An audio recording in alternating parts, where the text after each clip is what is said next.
நாம இப்போ எதுக்கு வந்திருக்கோம் தெரியுமா? நாம இப்போ பொங்கல் பண்டிகையை பற்றி நமது எல்என் சர்மா பள்ளி மாணவர்களுக்கு சொல்ல வந்துள்ளோம்.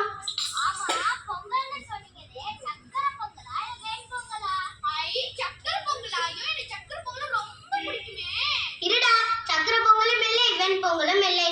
நமது தமிழர் திருநாளான பொங்கல் பண்டிகையை பற்றி சொல்ல வந்துள்ளோம். தமிழர் கலை வடிவங்களில் வில்லுப்பாட்டு ஒன்றாகும். நாம் இப்போது வில்லின் துணை கொண்டு பொங்கலின் சிறப்புகளை வில்லிசை பாடல் மூலம் எடுத்துரைக்க வந்துள்ளோம்.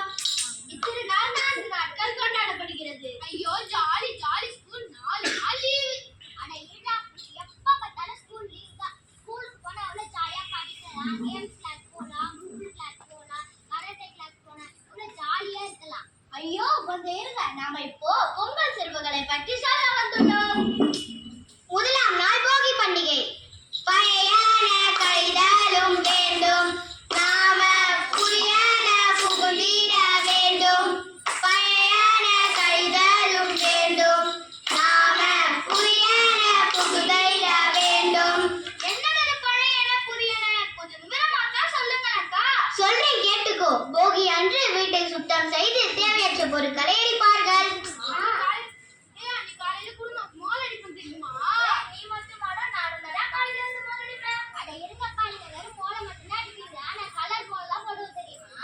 போகினா அது மட்டும் இல்ல, நம் மனசுல இருக்க தீய எண்ணங்களை தவிர்த்து நல்ல எண்ணங்களை வளர்ப்பது. பிளாஸ்டிக் பொருளை எரித்து காற்றை மாசுபடுத்த கூடாது, சரியா? போகி பண்டிகை பத்தி சிறப்பா சொல்லிட்டீங்க. அடுத்து என்ன பண்டிகை? இரண்டாம் நாள் கொண்டாடப்படுவது தைப்பொங்கல்.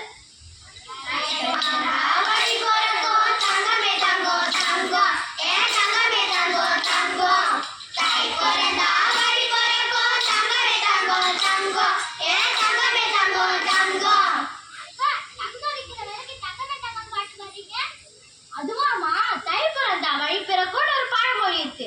தைப்பொங்கல் தமிழர் திருநாளாகும். தை பிறந்தால் வழி பிறக்கும் என்று பொதுவாக பெரியோர்கள் சொல்வார்கள். அந்நாளில் நம் வாழ்விற்கு உதவிய இயற்கைக்கும், பூமி தாய்க்கும், சூரியனுக்கும் நன்றி செலுத்தும் விதமாக நாள் கொண்டாடப்படுகிறது. புத்தாடை கட்டிக்கிட்டு புதரிசி எடுத்து வந்து புதுவான பொங்கலும் வைப்போமே. நாம புதுவான பொங்கலும் வைப்போமே. இயற்கையை வணங்கிடுவோம், சூரியனை வணங்கிடுவோம். நம் மனசெல்லாம் இன்பம் வழிந்தோட தை பொங்கலை கொண்டாடுவோமே. தைப்பொங்கலை பத்தி சிறப்பா சொல்லிட்டீங்க. அடுத்து என்ன? மூன்றாம் நாள் மாட்டுப் பொங்கல். அந்நாளில் மாடுகளை குளிப்பாட்டி. நிறுத்துங்க. என்னது அந்நாளில் மாடுகளை குளிப்பாட்டியா? அன்னைக்குதான் மாடுகளுக்குலாம் பர்த்டேவா?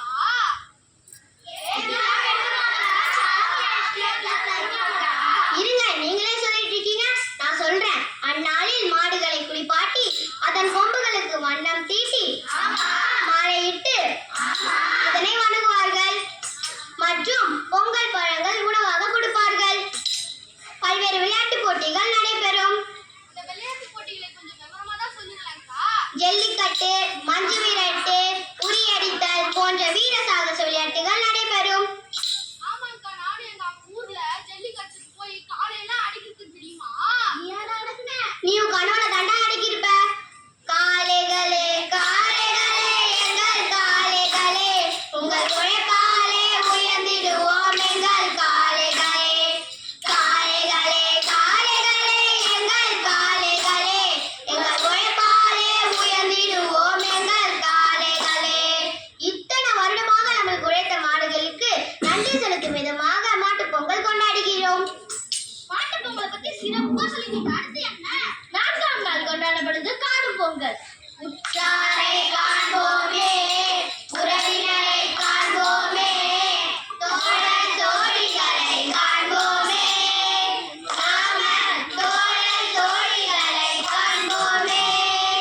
நிறுத்துங்க. ஏய், காண்போமேன்னு சொன்னா நீ எப்பதான் சக்கரை பொங்கல் கொடுப்பீங்க? எனக்கு ரொம்ப பசி எடுக்குதே. நிறுத்துடா, நீ வந்ததுல இருந்து பசிக்குது சொல்லிட்டு இருக்க. நம்ம சொல்ல வந்த வேலையை சொல்லி முடிச்சுட்டு நீ பேசி சக்கரை பொங்கல் சாப்பிட்டுக்கோ. காணும் பொங்கல்னா எல்லாரையும் போய் பாக்குறதுலாம் காணும் பொங்கலா? காணும் பொங்கல்னா எல்லாரையும் போய் பாக்குறது மட்டும் இல்ல, இன்னும் நிறைய இருக்கு, சொல்றேன் கேட்டுக்கோ.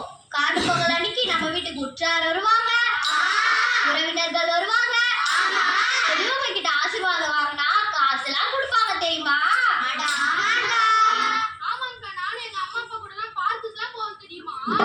எங்க அம்மா அப்பா கூட கோயிலுக்கெல்லாம் போவேன் தெரியுமா? எங்க அம்மா அப்பா கூட தேர்தெல்லாம் போவேன் தெரியுமா? சரியா சொன்னீங்க. அன்னைக்கு காணும் பொங்கல் அன்னைக்கு ரொம்ப ஜாலியா இருக்கும் தெரியுமா? இயந்திரமா ஓடிக்கொண்டிருக்கும் இந்த காலத்துல நம்மளுக்கு இப்படி ஒரு பண்டிகை தேவைதான்.